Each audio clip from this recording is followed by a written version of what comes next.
Evidently, I threw Pete a curve. Pete is always a man of great thought and preparation, and he had his songs all ready for tonight this morning until I announced the lesson. And I'm sure the songs he chose would have been effective. If you'd like to open your Bibles to Habakkuk. It almost sounds like you have to say Gesundheit after that. Habakkuk. Chapter 1, verse 1. I'll let you start there and we'll kind of look through. I don't know about you, but there are times that I have been frustrated with the information that I had. What I mean by that is inadequate information. You know, we live in an age in which we can ask just about any question, and that question will be answered by someone. Now, whether the answer is valid or not depends upon the source and the ability of the individual to affect good information, and it's been researched and it's valid.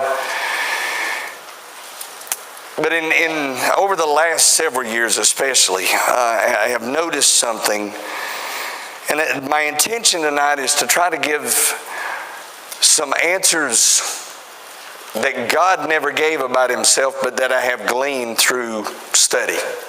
I hope that doesn't sound presumptuous. Because I think many times what we're trying to do is we're trying to figure it out. We want a reason. We want something that gives us a legitimacy about what we're going through, whether it's good or bad. I'll share a couple of events with you, kind of trigger some thoughts, and then we'll go from there. You know, God never explains himself. He rarely gives reasons. The events that unfold in our world seldom make sense. We therefore are confronted with the basic tenet of Christianity. See, Habakkuk is written at a time when God's just telling the people, you're going to have to live faithfully, just trust me on that. A lot of different tensions are going along. A lot of different individuals are really struggling with their own religious heritage. The promises that had been made before that they felt maybe hadn't been kept through them. On Saturday, March the 9th, 2002, 3 women were killed in Chicago when part of a 25-foot aluminum scaffold fell in high winds from the 43rd floor of the John Hancock Center.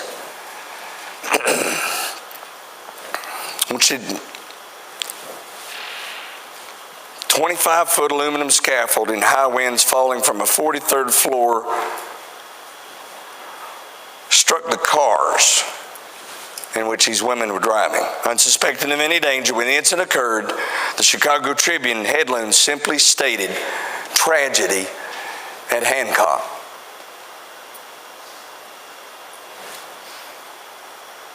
Why in the world did that happen?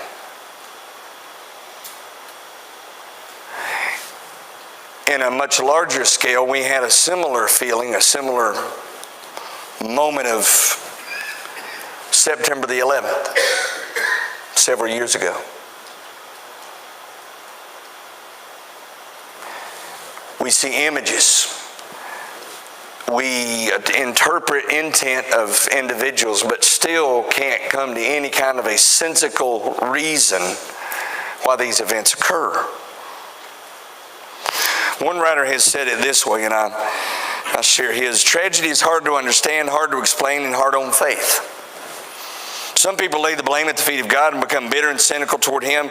They ask for explanation but get silence. They ask for understanding and are baffled. Life indeed is a mystery. Much of what happens in life is beyond us. And even if it were explained to us, we probably wouldn't be satisfied with the explanation. Even if we knew why. Be honest, it wouldn't satisfy our particular analysis. You see, God chooses sometimes, in fact, I will stand before you and say tonight, almost all of the time, to give a challenge, to allow a series of events to occur and see if we're willing to do what he's asked us to do, regardless of the events that surround us.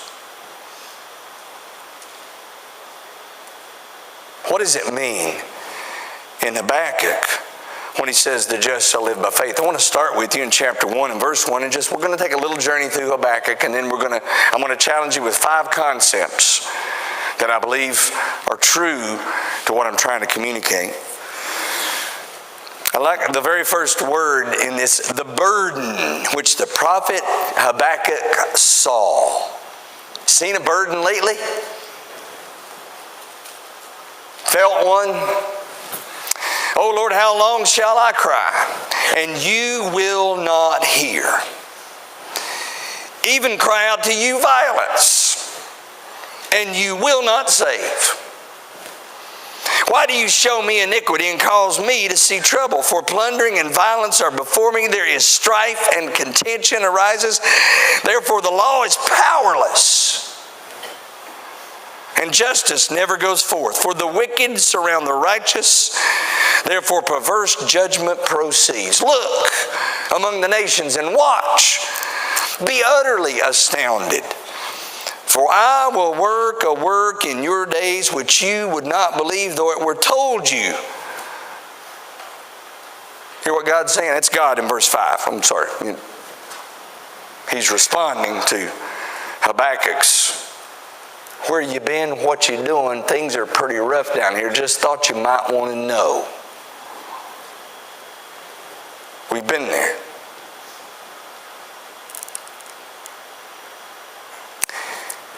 This comes out of a backdrop of just several years for me of not only myself asking the question why, but hearing countless individuals over and over again ask why. And it got triggered even more this past week.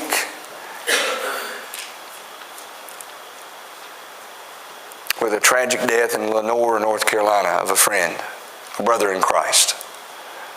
Same brother whom I told you last year lost his wife to a tragic accident, April the 12th, 2015. He went missing. They found him dead. No legitimate explanation why he was unable to deal with the tragedy that occurred in his life. The loss that he never recovered from. His choice was not the right answer. In fact, it's a dangerous answer. But why and how can we get there? Because God's saying in verse 5, I'm not going to read all of this because I just want to get you the intent of what Habakkuk is, because in verse 9, even after God gives, he's telling him there's something in the works that's going to be a deliverance. Now Habakkuk's going to not understand it because you're using those mean, nasty individuals.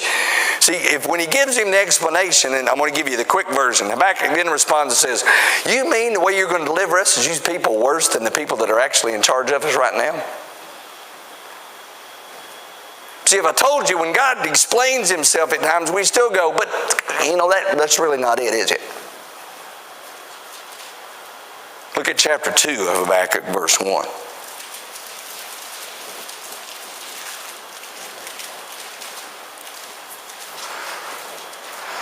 Kind of out of context here. Let's go back. I just want to read it because we don't have time to read it all for me to get to where I want to. Verse 12 of chapter 1. Flip back one. And here's what we'll say too. O Lord, are you not from everlasting? My God, my Holy One, we shall not die. Lord, you have appointed them for judgment. O rock, you have marked them for correction. You are of purer eyes than to behold evil. Cannot look on wickedness. Why do you look on those who deal treacherously? And hold your tongue when the wicked devours a person more righteous than he?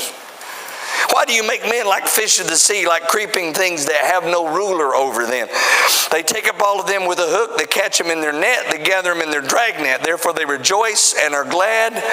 They sacrifice to the net, burn incense to their dragnet, because by them their share is sumptuous, and their food plentiful. Shall they therefore empty their net and continue to slay nations without pity? He's saying, it's the classic, but the bad people are doing good. Have you seen that? Have you noticed? And then he says boldly, I will stand my watch, 2 verse 1. Set myself on the rampart and watch to see what he will say to me and what I will answer when I am corrected. It didn't really dawn on me till I read Habakkuk cover to cover several times that I thought Moses was bold. Habakkuk. Moses had a relationship with God. We don't give him, Habakkuk's just going in saying, God, I am tired of what's happening and I want an answer and I want it now. The Lord answered him and said, write the vision, verse 2. Make it plain on tablets that he may run who reads it. For the vision is yet for an appointed time, but at the end it will speak and it will not lie. Though it tarries, wait for it. Don't you just hate that? Now, I like today, when somebody says that, what they're doing is they're trying to set up the moment. Wait for it. Wait for it. And God's just saying, it's happening. You're just going to have to wait. Because it will surely come. It will not tarry. Behold, the proud, his soul is not upright in him, but the just shall live by his faith. He spends the rest of chapter 2 going on a little rant about those that do the things that they're not supposed to are going to get what's coming to them. They're going to get what's deserved, and those who are righteous are going to be delivered. But he still doesn't answer his question, because the question that Habakkuk is saying is about, it's when. I want to know when, and I want to know details.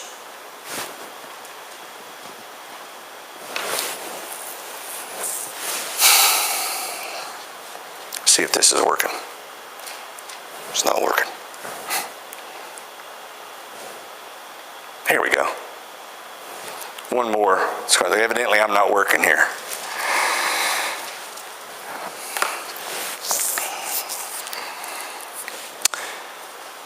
When you think about faith and what that means, because that phrase itself is mentioned 3 other times in the New Testament, at moments when God's people need to know it's time for you to live by faith. The ultimate acrostic that I've not heard for years on that is, forsaking all, I trust him. And really, is that what we're going to do? See, there's some things, if I'm legitimately going to trust God, if I'm going to say, Lord, I trust you no matter what. I'm going to be the person that lives before you and does whatever you want me to do, and I'm going to do it in a way. Now, what I'm going to challenge some of you, that's going to be really hard for you, because that means that you've got to trust him and say, well, that means I don't have to have all the answers. I don't need to know all the details. And for some of you, that is major league hard. One of the first things I want you to hear,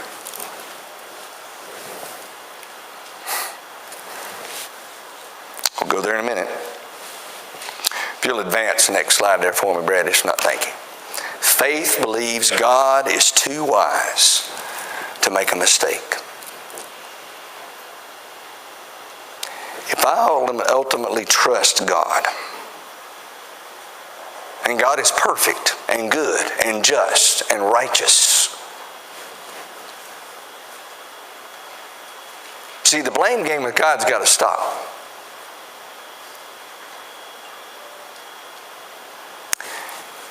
That helps me come before him and trust him and realize God doesn't make any mistakes.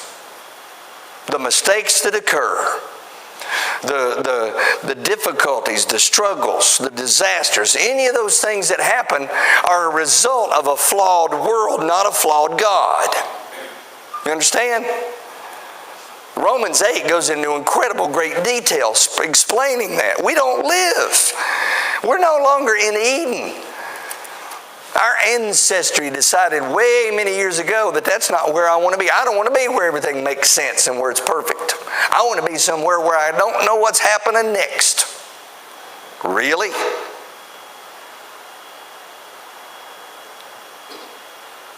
God is too wise to make a mistake. I heard this, and it makes perfect sense. We view life like we're watching a parade through a rolled up newspaper.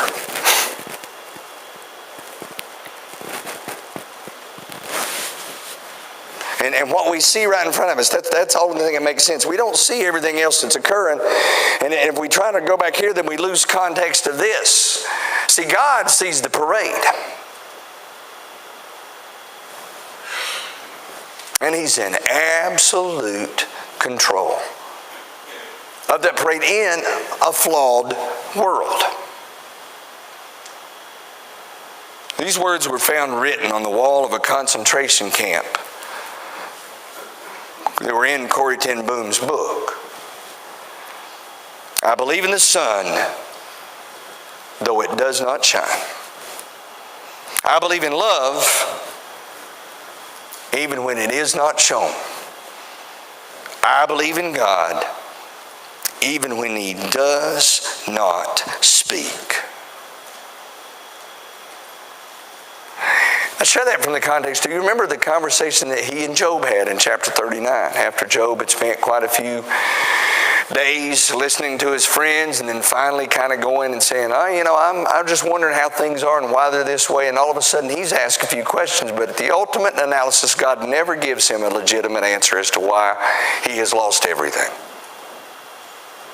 Does not explain it. Now in Job's case, in a rare turn of events, he is restored. And we look at that, but we forget the fact, even though he was restored, even though he received buildings, he still lost several children that will never be restored.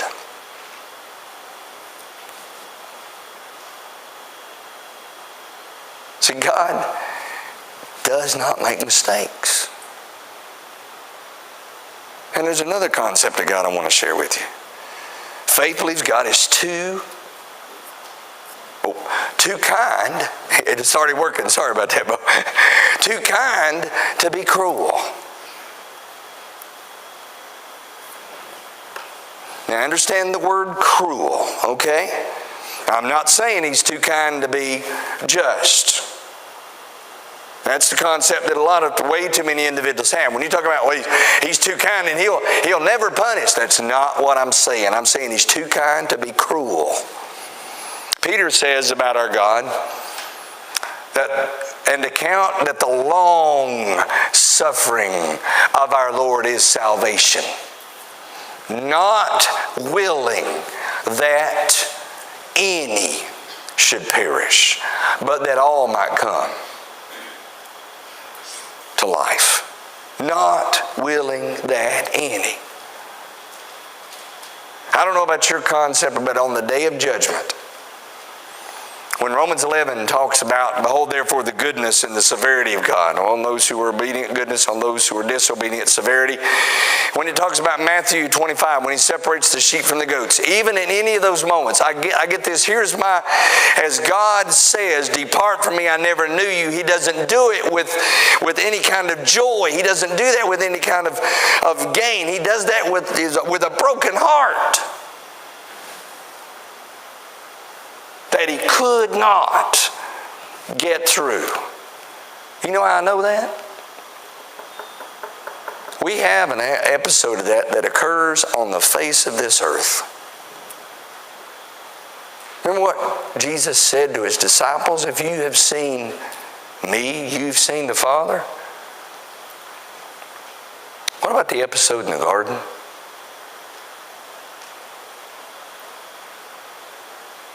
When Judas walks up to Him.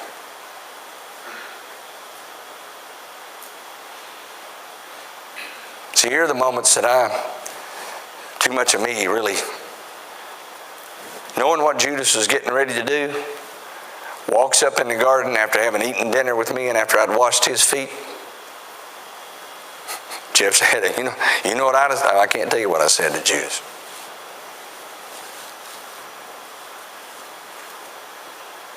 Jesus looked him in the eye.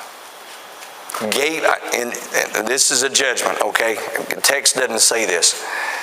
But He looks him in the eye and says, friend. The text does say that. Why are you come? Wherefore art thou? My King James memory is kicking in. Wherefore art thou come? Why are you here? But he said, friend. He didn't say, you low life. He didn't say, you no good. I did everything for you and you're doing this to me. I can't believe it. You're just... That's not what Jesus said. He said, friend, what are you doing?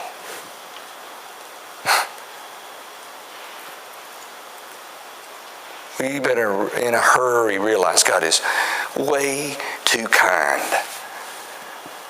to be cruel. If you, on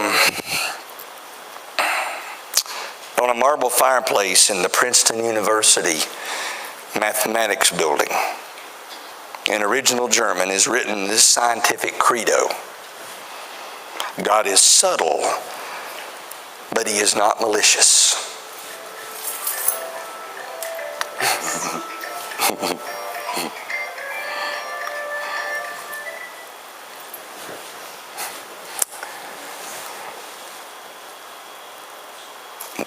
We want to explain God, but I'm convinced biblically, scripturally,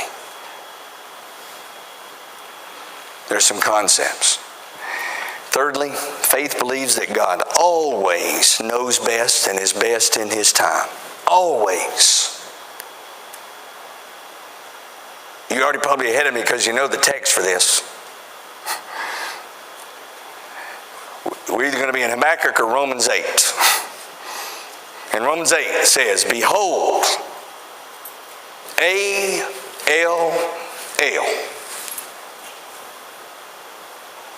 Not some, not most, not almost everyone. All things work together for good to those that love the Lord and are called according to his purpose. Now I'm going to give you a couple of little thoughts about it. Number one, that doesn't mean everything works out for good for everybody, because that's an impossibility. But God's intent is to work out all things for the good of those who are called according to his purpose. He is faithful. His followers. Now that does not mean all things work out together for the way I want them to. They work out for my good. The way God interprets good. The way God understands what is best.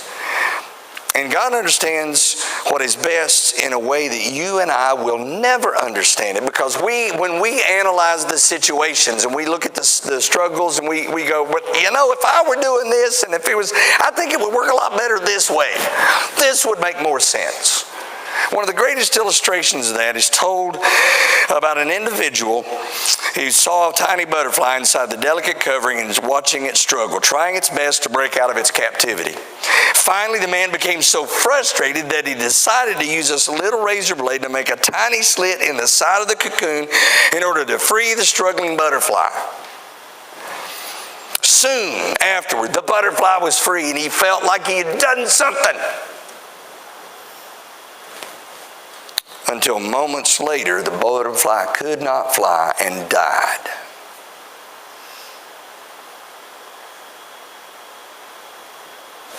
You know, the butterfly needed the process, the struggle, the fight, to tear his way through what had been restraining him, so that as he did that, the event itself gave him the ability not only to escape, but to live.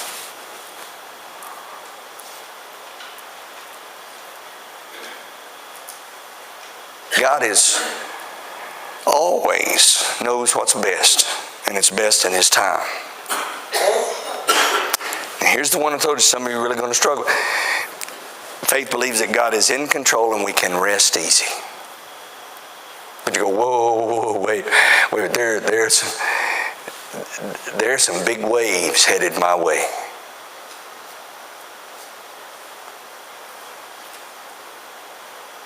The only thing I can tell you in that regard is somewhat like what Jesus said to the disciples in the boat on Galilee when they woke him up.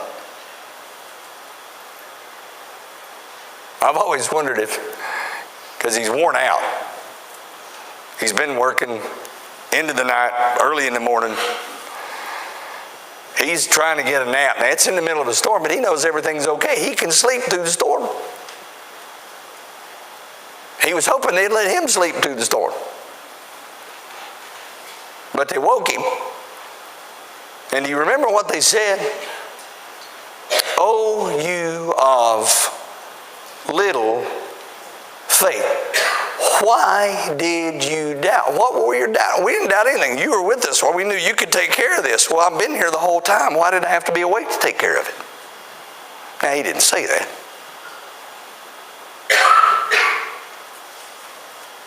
But I mean, just think about it in one way. Jesus is kind of telling him, I'm in the boat. My time is not yet.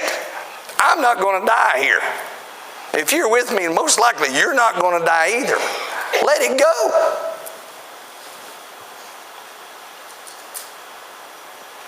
That we can live in such a way that we can trust. George Buttrick made this statement. He said, "The same sun that hardens the clay melts the wax."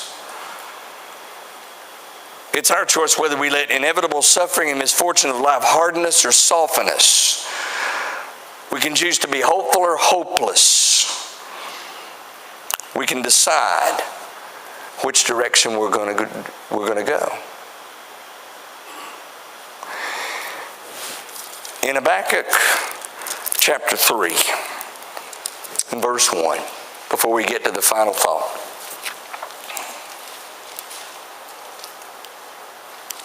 And this is after God kind of gives some explanation. It's not detailed explanation, and it's not really, it doesn't explain what Habakkuk has asked. But then something happens in Habakkuk's response. He says, "O Lord, I have heard your speech and was afraid. O Lord, revive your work in the midst of the years. In the midst of the years, make it known. In wrath, remember mercy." God came from Teman, the Holy One from Mount Paran. His glory covered the heavens, and the earth was full of His praise. His brightness was like the light. He had rays flashing from His hand, and there His power was hidden. Before Him went pestilence, and fever followed at His feet. He stood and measured the earth. He looked and startled the nations, and the everlasting mountains were scattered. The perpetual hills bowed.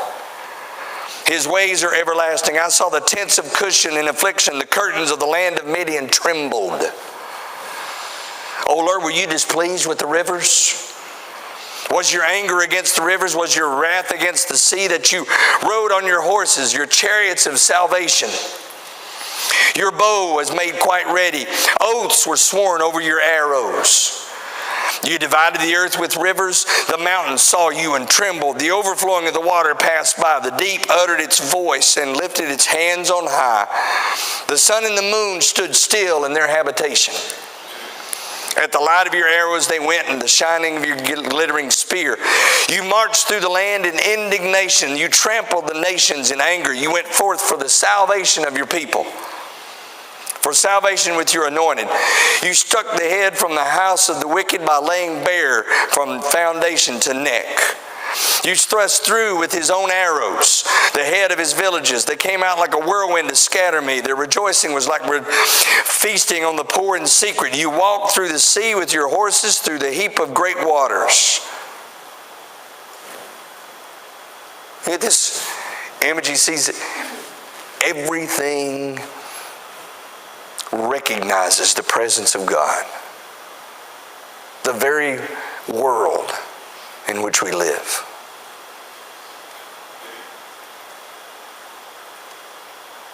Because if you're convinced God is too good to be cruel,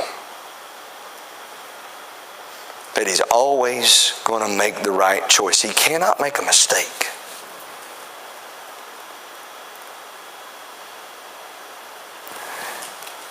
And I hope this last thought gives you some comfort. Faith believes that when you can't trace the hand of God, you can trust His heart. In essence, isn't that what faith comes down to? God, it doesn't make sense. I didn't say it would.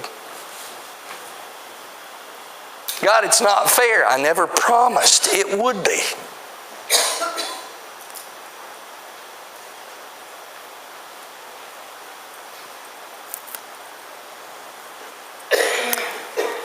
I've been in such pain this week, thinking how the Lenore Church can weather 2 tragedies within a year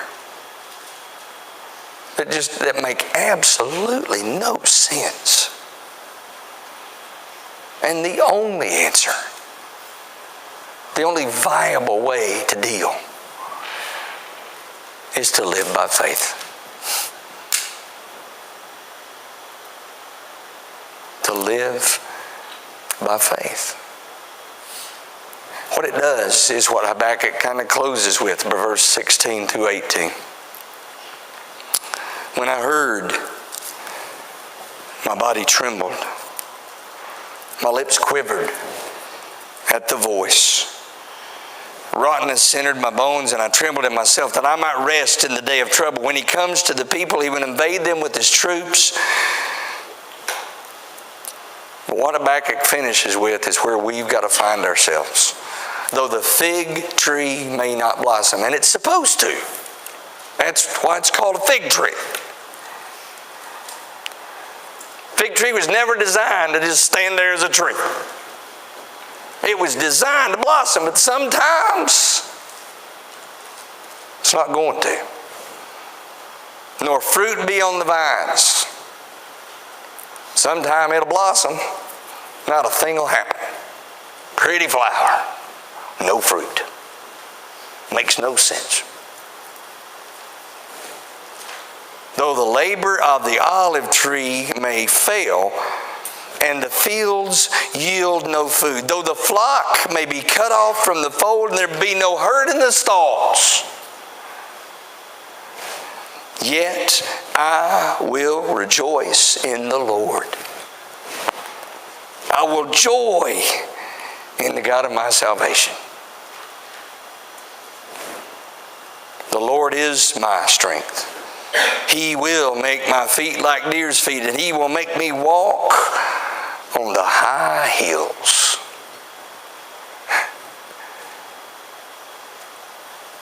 The just shall live by faith.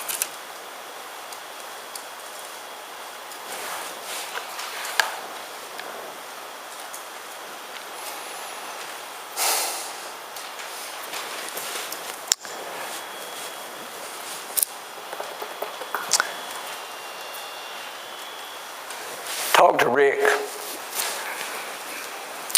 right at 4 months. I remember calling him and talking to him in May. He was struggling, calling, talking to him in June. Camp hit.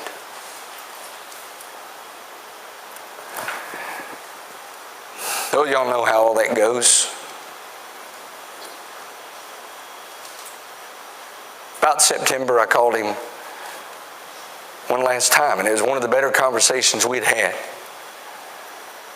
Seemed like he'd turned a corner. He still missed her desperately. He never blamed God. I don't know that he ever told me he wanted an answer to what happened to her. The greater struggle that I have is at some point, and this is a judgment on my part, if we ever get to the point that we don't trust God, we are hopeless. But if we can believe him and know that his track record is solid, he's kept every promise he has ever made.